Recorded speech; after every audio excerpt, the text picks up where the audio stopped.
Oxford Bookworms Library, Stage 3. The Card, by Arnold Bennett. Retold by Nick Bullard. Read by Roger May.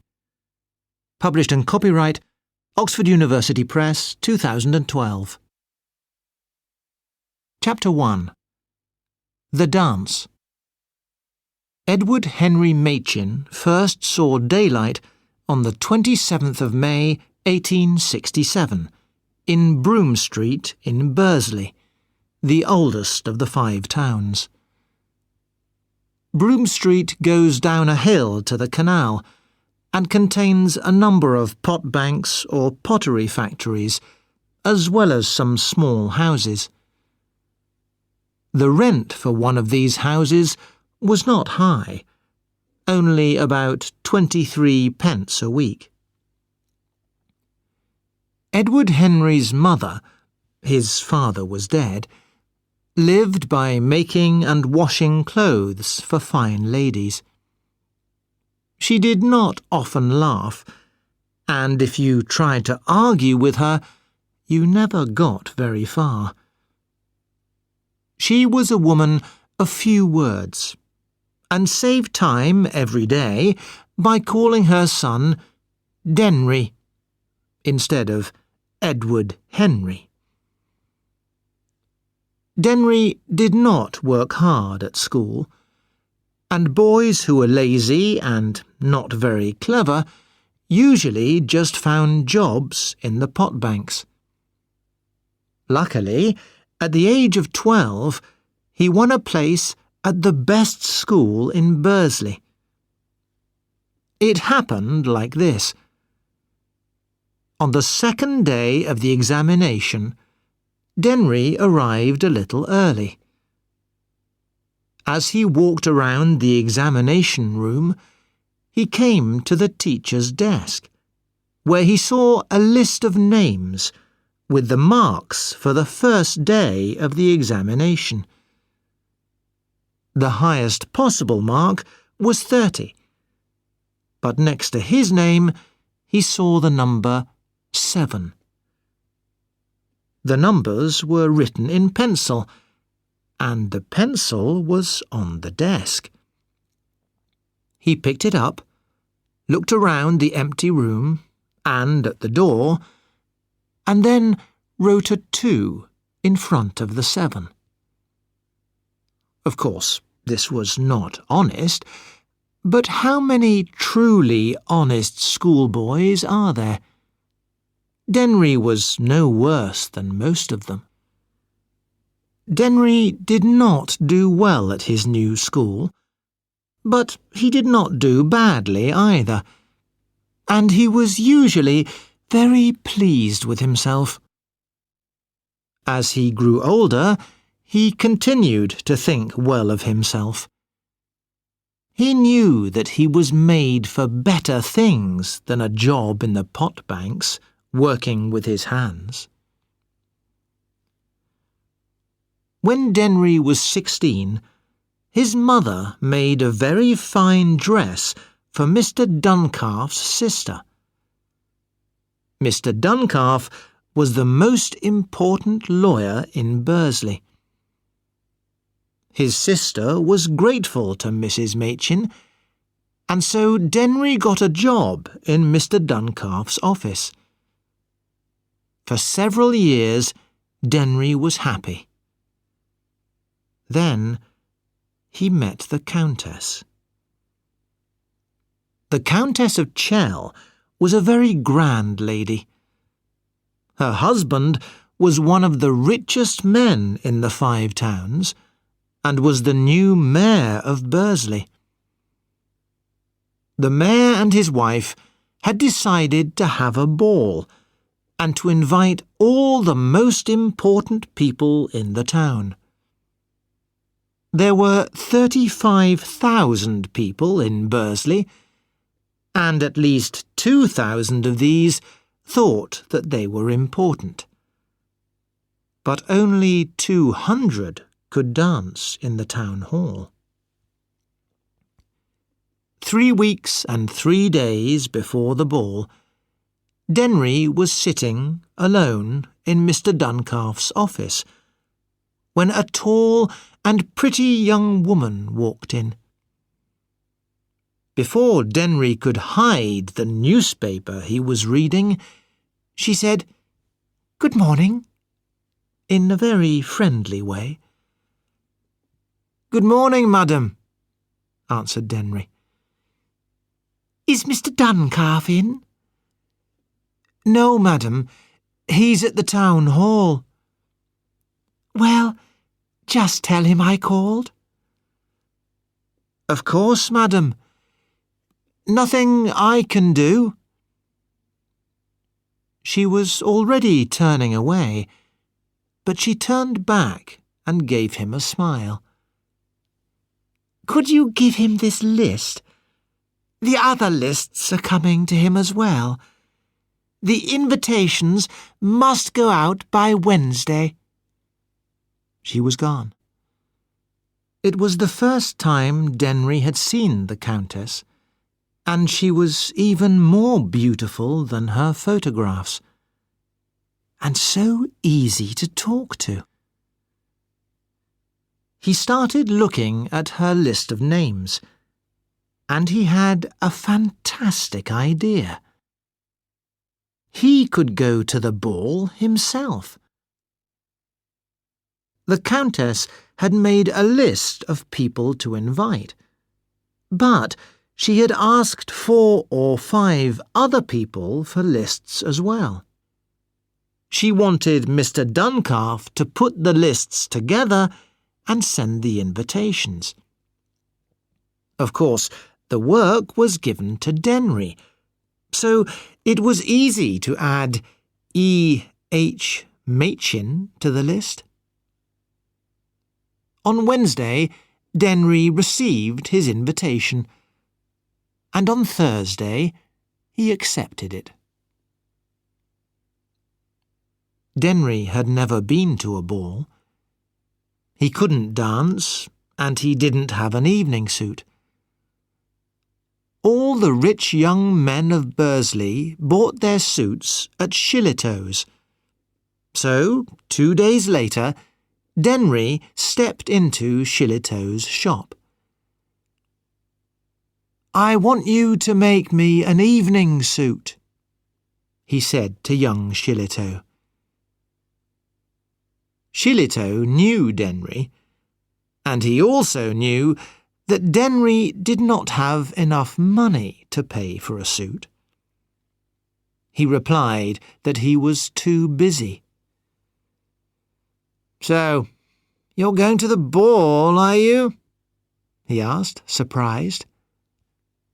"Yes," said Denry. "Are you?" Shillitoe shook his head. "I've no time for balls." Denry looked around the shop and at the door, and then said, "I can get you an invitation, if you like." Denry got his suit and 2 years to pay for it. One of the best dancing teachers in Bursley was Miss Ruth Earp. Denry learnt to dance quickly, but he paid nothing for his lessons.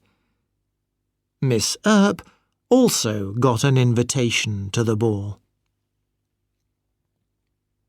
Miss Earp was not beautiful, but she was young and a very good dancer. And at his last lesson, Denry asked, "Will you give me the first dance at the ball?" Ruth Earp thought for a minute, and then said yes. It took Denry 2 hours to get ready for the ball, and he arrived a little late. He walked up the beautiful double staircase into the ballroom and looked for Ruth. When he found her, he asked, "What about that first dance?" "It's nearly finished," she answered, coldly. I'm awfully sorry. Can we finish it?" "No," she said, and walked away. She was angry with him, and Denry did not know what to say. But she was only at the ball, he thought, because he had got her invitation for her. He joined a group of young men who were watching the dancing. Harold Etches, who was one of the richest young men in the Five Towns, was there, with 2 or 3 of the Swetnam boys and Shillitoe. At first, Denry did not say anything. They all knew, of course, that he was Mr. Duncalf's office worker and the son of a washerwoman. But all young men, rich or poor, look the same in evening suits. The conversation in the group was about the Countess. All the important older men in the town were standing around her, but she was not dancing. Perhaps she didn't want to, but perhaps they were all afraid to ask. "Why doesn't someone ask her to dance?" asked Denry suddenly. "Why don't you?" said Shillitoe. "It's a free country." "Perhaps I will," Denry said. Harold Etches looked at Denry for a moment. "You won't ask her?" he said. Then he smiled, not very pleasantly.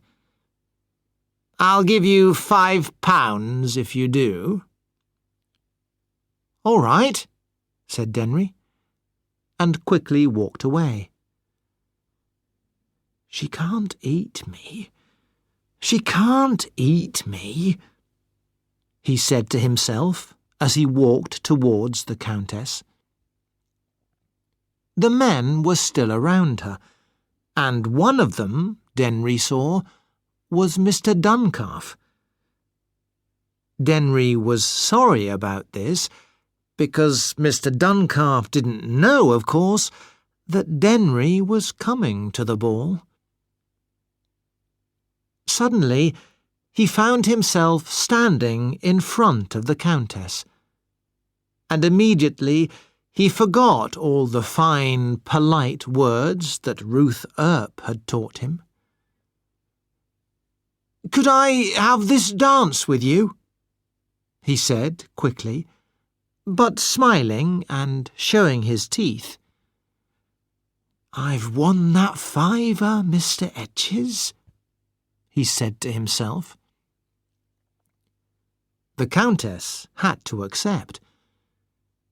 She could see that everyone else was afraid to ask, and she did want to dance. So they danced together, and all the men of Bursley watched with open mouths. Denry managed to dance well most of the time, although once they nearly hit 2 other dancers. When the music stopped, the Countess looked at Denry and saw that he was really just a boy. "You dance well," she said, smiling almost like an aunt. "Do I?" He smiled back. "It's the first time I've ever danced, except in a lesson." "Really? You pick things up easily, I suppose?" "Yes," he said. "Do you?" Something in Denry's question amused the Countess very much. She put her head back and laughed, and everybody in the room could see that Denry had made the Countess laugh. She was still laughing, and so was he, when he thanked her for the dance. As she turned away, Denry saw that she had dropped her fan. Quickly, he picked it up and put it in his pocket. Then he walked back to the group of young men. "Here you are," said Harold Etches, giving Denry a £5 note. Denry just smiled and put the note in his pocket. He could see in the faces of the young men around him that he was suddenly famous. He was no longer just the son of a washerwoman. He was the man who had first danced with the Countess. "Just the same as dancing with any other woman," he said, when Shillito asked him what it was like. "What was she laughing at?" someone asked. "Ah," said Denry, "I can't tell you that." This was not the last time he was asked that question, but he always refused to answer. Many young ladies wanted to dance with him now, after his success with the Countess. Later, he saw Ruth Earp again, and danced with her, and with her young friend, Nellie. But he said nothing at all about the Countess's fan in his pocket. At the end of the ball, just as the Countess was leaving, Denry pushed through the crowd and held out her fan. "I've just picked it up," he said to the Countess. "Oh, thank you so much," she said. Then she smiled. "You do pick things up easily, don't you?" And both Denry and the Countess laughed and laughed. But nobody in Bursley knew why. Denry walked home that night in a dream, thinking about the Countess, Ruth Earp, and Nellie, and about the £5 note in his pocket. More than he got for a month's work in Mr. Duncalf's office. He was a happy man. But trouble was waiting for him.